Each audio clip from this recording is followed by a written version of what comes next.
All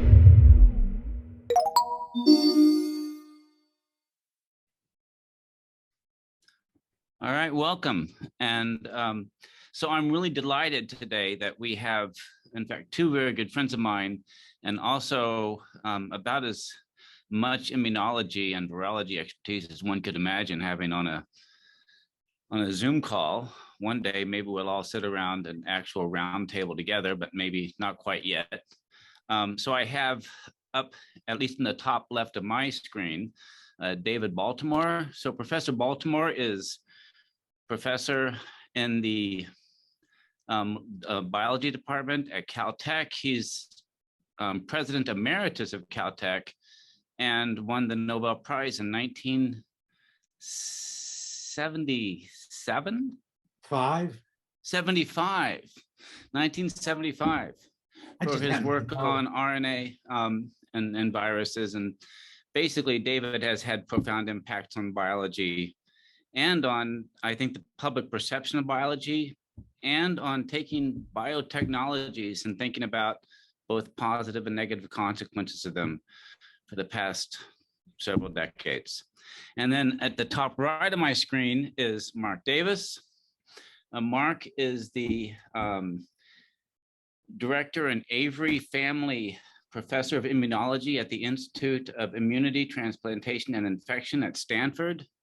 Mark is well known for basically discovering most things about T cells, T cell receptors, T cell specificity, all of which has had a profound impact on our understanding of immunology. And so what we want to talk about today is, the world has changed a lot in the last 2 years. It's changed a lot during this pandemic, but also science has changed a lot in the past few years. And in particular, the science of immunology, because we've had, here at Stanford in Southern California, large numbers of patients have participated in various studies related to the pandemic. And that has provided, I would say, a wholly unique opportunity to really learn about how the immune system functions and to gain insights into the COVID-19 pandemic, and to gain insights into fundamental immunology. And so, so that's what we're going to talk about. So, Mark, why don't you? Sure. Yeah. Some insight. No, I think, as you say, Jim, it's been an incredible opportunity to understand the effect of a serious infectious disease on a large number of people right next door. And I think one thing that's I think obvious to everyone is how different people have responded. That there are lots of people who never even notice they've been infected with this virus, and other people become deathly ill.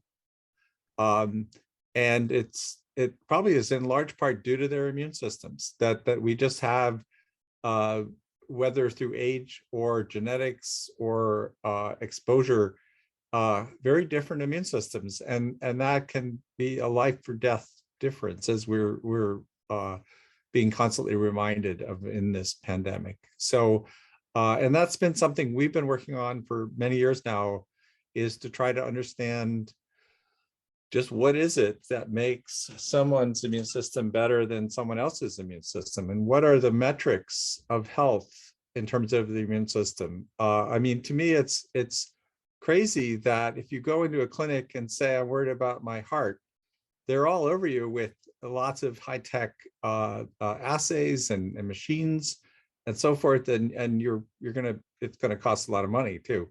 If you go in and say, I'm worried about my immune system, they'll look at you like you're some kind of nut. There's like nothing people can do, and I think this is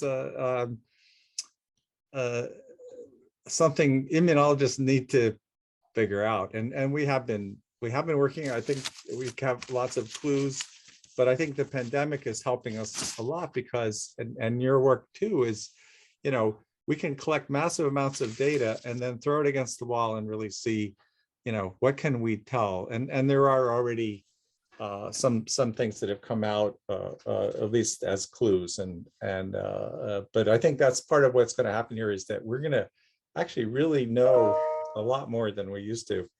And actually, and set up for that day when you can walk into a clinic and say, I'm worried about my immune system, or here's this other pandemic, should I be worried? And then there will actually be a test that they can give you. It won't be simple, not like a lipid test, but there'll be tests. There have to be. We need these. So David, you've lived through two sort of big viral events with HIV and COVID, and of course there were smaller ones in between. And so you've been firsthand witness to how science has advanced, really driven by the urgency of needing to understand how those diseases operate and how people respond and get treatments, et cetera. So what's your impression of where we are now? Well, I think what we've learned, and Mark sort of underlined this, from the COVID pandemic and from the AIDS pandemic, is how little we understand the differences between people and their response to infectious disease. We've also become humbler because we've been trying to make a vaccine against HIV since the latter part of the 1980s. And we're no closer to a vaccine now than we were then. And I think that's taught us that each infectious disease is its own problem, and that HIV is an example of an infection where there is no simple way to make a vaccine that's going to protect people. We did so much better with COVID because it's a different kind of virus, and it presents different kinds of problems to the research community. And it was relatively easy to make a vaccine that is quite protective. But when I say quite, I'm using a word carefully because it's not perfectly protective. And we got used to thinking about vaccines as if they were perfectly protective. And so again, we've learned humility. And we're now going to have to go back to all of the childhood vaccines that we're using and understand why they are effective, where they fail, where their strengths are, and how that relates to the nature of the infectious agent which causes those diseases: measles, mumps, chickenpox, smallpox, polio. On we go. And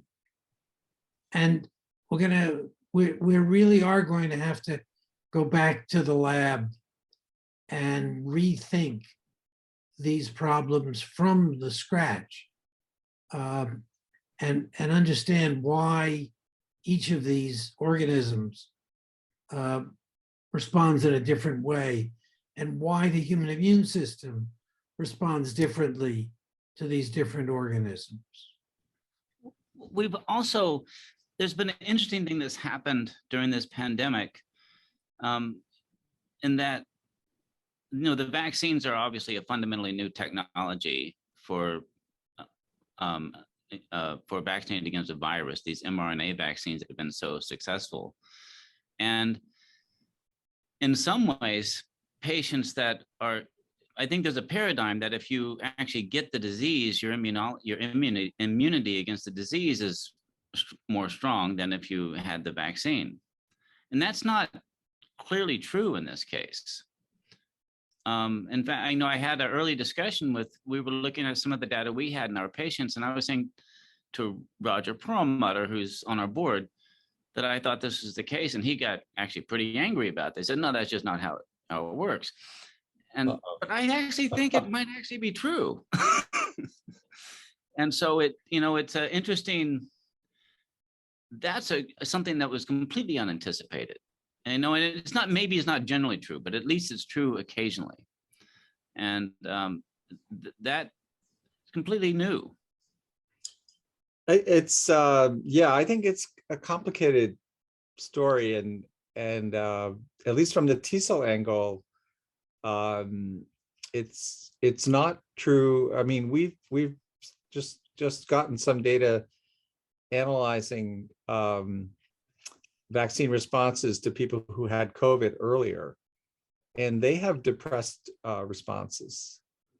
It's as if they maybe used up their COVID specific T cells in the disease. But I think the other principle that people should keep in mind is that the pathogens don't want the immune system to know their vulnerabilities. They don't want, they want to avoid, they all have probably an Achilles heel, and they're doing a lot of distraction to keep the immune system from finding that heel. And so that's actually where I think one reason that the RNA vaccines have been so effective is that they're focusing the immune response not on the many different things that the virus is throwing up in the course of an infection, but it's really focused on this key, spike protein and inhibiting, making antibodies that inhibit the virus from infecting cells.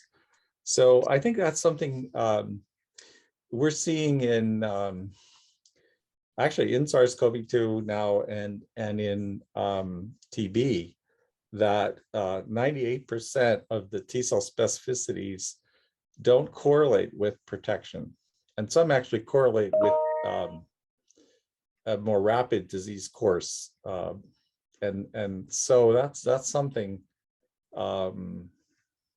that's kind of I think a new generation of vaccines, this of which this is sort of the forefront, is to be very, very focused on the vulnerabilities, if you know what they are, of a pathogen, and not just the classical Pasteur methodology where you're just weakening a virus or a pathogen and then throwing it in there. You're going to reproduce some of the same irrelevant specificities when you probably really want to focus the immune system on what's important. The trouble is that, and for most pathogens, we don't know what the Achilles heel is. For these respiratory ones, where there's a single thing they're getting into cells with that you could target, I think that's clearly the right approach. But for some of the other things like TB, I mean, what's the Achilles heel of TB? No one knows, and that's why it's been so difficult to make a good vaccine. I think we should make a distinction between two kinds of viruses.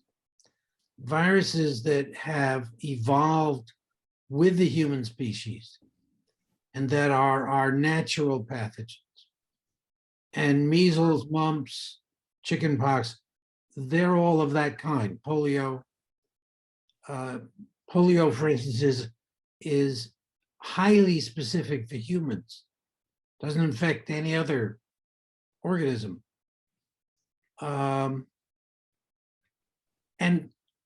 we make vaccines against those in the context of our immune system knowing them extremely well, having been exposed to them for years and years and years, eons. But both AIDS and COVID-2 are different. Their animal reservoirs, or their COVID-2, unfortunately, we don't really understand with the reservoir.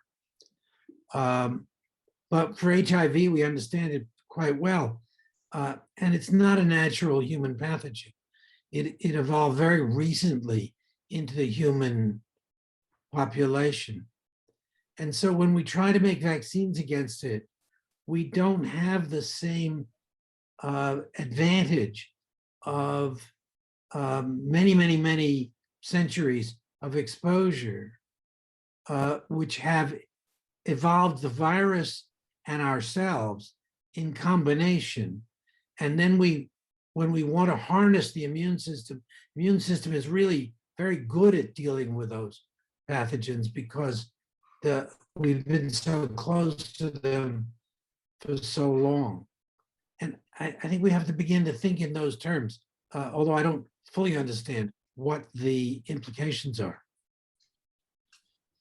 I think it's also worth pointing out in that context how a pathogen that has co-evolved with the human immune system is usually less damaging.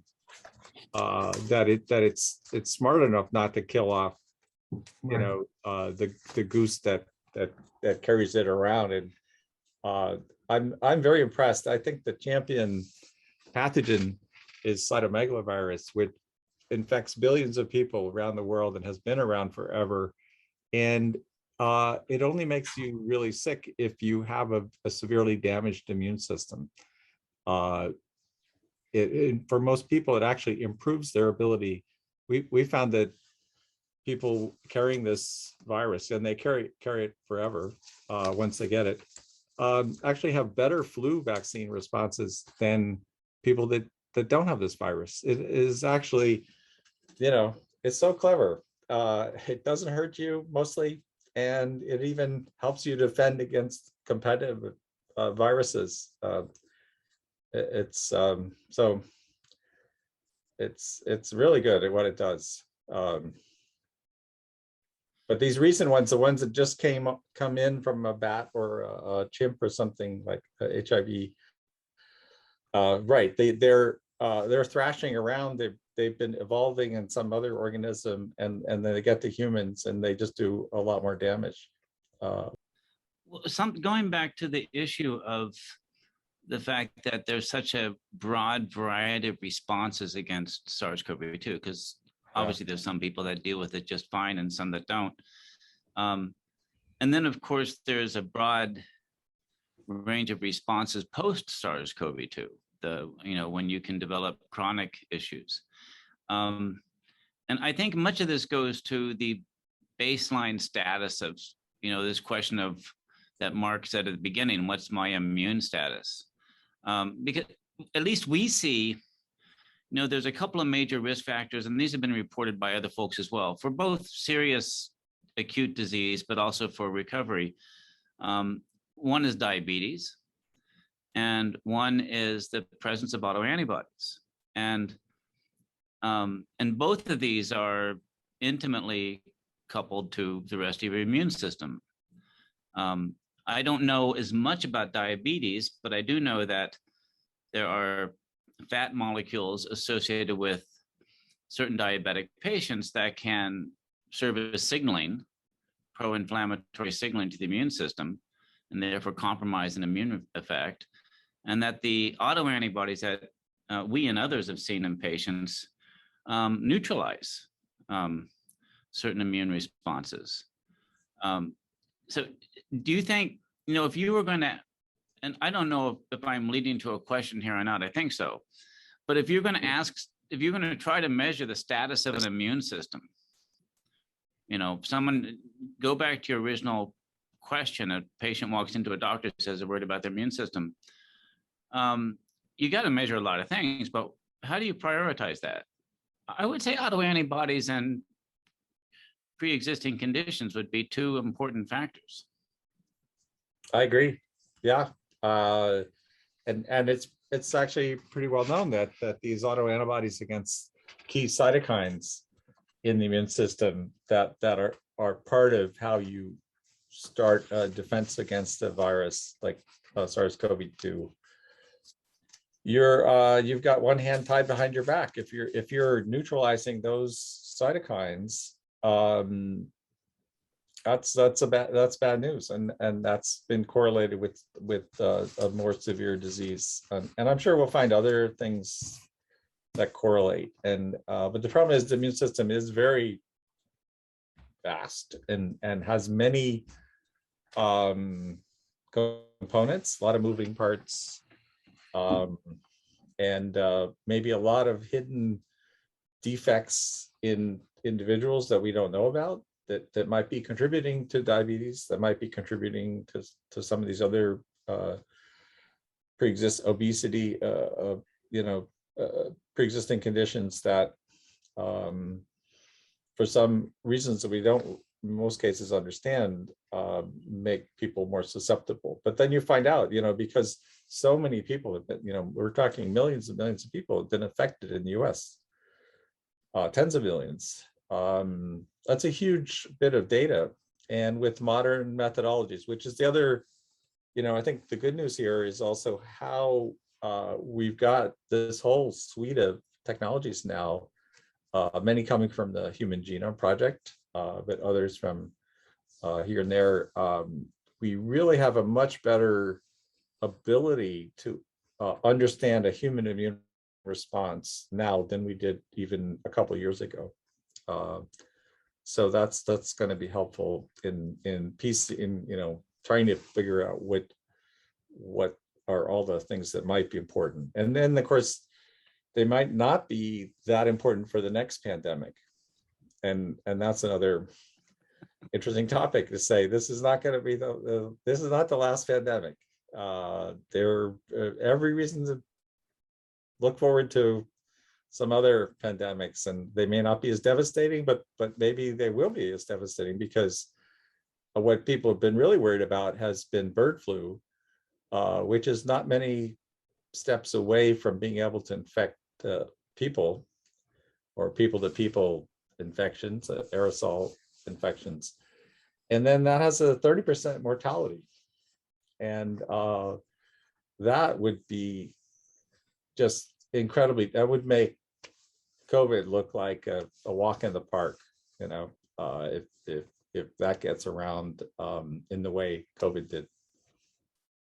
I think we have to recognize that our immune systems are probably the most important system in our body. And when somebody comes into a doctor and says, "Doc, what can I take? What can I eat? What can I do to improve my immune system?" That simple question actually is extremely complex, because the immune system has so many different parts, and each one of us has evolved a different immune system. Different in two ways. One way is that we inherit different molecules from our parents. And since there are literally hundreds of molecules that go into making up the immune system, maybe thousands. Thousands, yeah. Yeah. That we each differ from each other in some of those thousands of molecules. And that makes us have different immune systems. And then we've been exposed to different pathogens in our lifetime. We grew up in different places. We had different associations with the natural environment. And so we're different people from an immune point of view, both from inheritance and from exposure. And then a new pathogen appears, and it interacts with each one of us differently because we are different. And we're going to have to understand that as new pathogens appear or old pathogens come back to haunt us, that it's in the context of this enormous variety of behaviors that make us each individuals. And when somebody comes to a doctor and says, "How's my immune system?" When the doctor is unable to answer that question, it's because of the complexity. It's not because the doctor didn't want it. Well, I don't know about that, but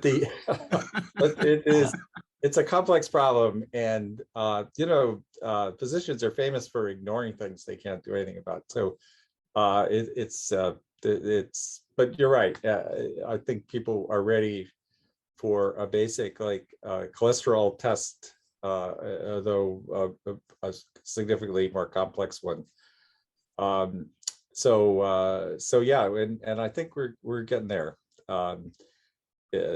We already have fairly good antibody tests for COVID, and you can tell, and people should actually, if they have any potential problems from either other pre-existing conditions or just age, where in most people your immune system deteriorates significantly.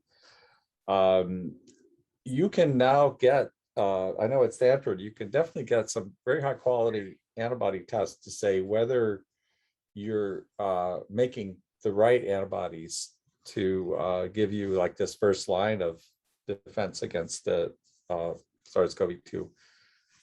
And people are not, we've been interacting with some patients who are have been on immune suppressive for autoimmunity or for organ transplant, and they get the vaccine, but they're not making the right antibodies, and so that definitely happens. I mean, the good news is that there are commercial antibodies that now you can at least potentially get injected with that would give you this kind of protection, but that's an expensive, proposition. But millions of people are on these drugs that are designed to suppress different kinds of autoimmunity or organ rejection, and they're at risk, and you might want to know, and so therefore, even you've got a full course of vaccination, if you're in one of these categories or think you are, you might really want to have that test. So at least that's something that's fairly broadly available that you could do right now. There's a whole lot of other things that we don't have a good standard tests right now, and we hope to, but it's going to take time. It's complicated. Well, no, talking about diversity of response is something that we've also been looking at patients that are immunocompromised with and receiving vaccines, and for some patients, they basically their B cells are worthless. They're not going to do anything, and you don't expect them to, and they don't.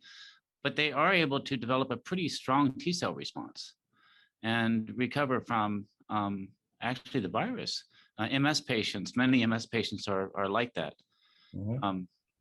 And that's a whole branch of immunology that I don't think was really studied before, is how do you develop immunity against a virus when you don't have B cells? It wasn't, but it does seem to be something that's evolving. Just because we've had a lot of immunocompromised patients that have also participated in these kinds of studies.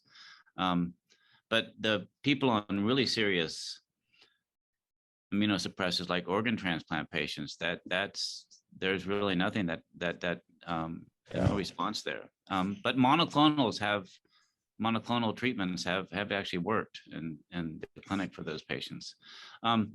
So, one thing that's been, from my point of view, it's been remarkable over the past couple of years is we've really been able to collect a vast amount of data, and it's pushed our abilities to do computational analysis of that data. I think we've just barely tapped into these data sets, basically, that we've been collecting, and we've gotten some of the high level insights into it. But I do think that even though the next pandemic may be something very different, or the next disease we decide to look at from an immunological point of view, probably return back to cancer and other diseases, I do think we have a whole new set of tools. And I think that's actually pretty impressive. We may not have the right tools, but I think some of them are the right tools. No, I agree. And this whole pandemic has been a gold mine for for data and for looking at lots and lots of people. I mean, we are actually were working on flu a fair amount, and we were trying to get people with active flu infections, and it was really difficult. I mean, no one comes to the hospital for flu because, you know, most cases we got a handful of people, and then we switched over to COVID, and there were like 65 patients that showed up overnight almost, and we were able to analyze them. So it's a huge difference. Because of human variation, you really need numbers to really be sure of something, and this has provided us with those numbers. But you're right, it's also a vast amount of data that will probably be analyzing for years and years to come, and we need that because, again, because of the complexity of the immune system, computation is a huge advantage. To be able to work that data at that scale has been I think really important, and will continue to be important. I think also we might have gone overboard in saying how unique a particular pandemic might be, but there are these basic elements of the immune system, the antibodies, the T cells, that we can measure easily and more easily now, and there's going to be some commonalities there that are going to be useful. So both the combination of ever better higher resolution technology and knowing more about things like SARS-CoV-2 infection, it's got to help. Mark, you and most other immunologists focus on T cells and B cells, which are really only one side of the immune system, and the other side is the innate immune system. And without innate immunity, you're totally lost to infectious diseases. So innate immunity is maybe more important than B cell and T cell immunity. Well, it's going too far, David. Well, just maybe. It's a system. It's a system. I could make the argument. You're a sea urchin, yes. Yeah, innate is all you've got, but then you're a sea urchin. So we're hopefully a little slightly more involved in a sea urchin. I don't know. Sea urchins look awful good. They're doing well. Yeah. I really am impressed with how much you can fight off viruses, and Jim was talking about that. Even if you don't have B cell or T cell immunity, and that's because we have a very powerful innate immune system. I think we need to measure that as much as we need to measure antibodies and T cells. Absolutely, I completely agree with that, and there's even a realistic hope that we could develop universal vaccines. And this is something my colleague here, Bali Palendram, has been working on. You can't have a universal vaccine that's specific for B cells and T cells. That doesn't work, but you can stimulate the innate immune system, and that can give you at least some short-term protection. And so you could imagine in the next pandemic, we would have this innate immune system vaccine that everyone could get. It could be stockpiled, it could be ready to go. Everyone can get it, and it would provide protection for at least months, maybe longer, before the specific vaccine could come online, because we know that takes time. That'd be a great dream. Yeah, because there is a level of innate memory too that we see in these patients. Right. So it's not so clear cut as, maybe what the textbooks had indicated. Yeah. Anyway, that's a positive note. Right. So I guess I think as a parting shot, I want to, emphasize to the folks who are watching this and, may watch it in the future, none of this is possible without participation from patients. That has been a really, really big deal.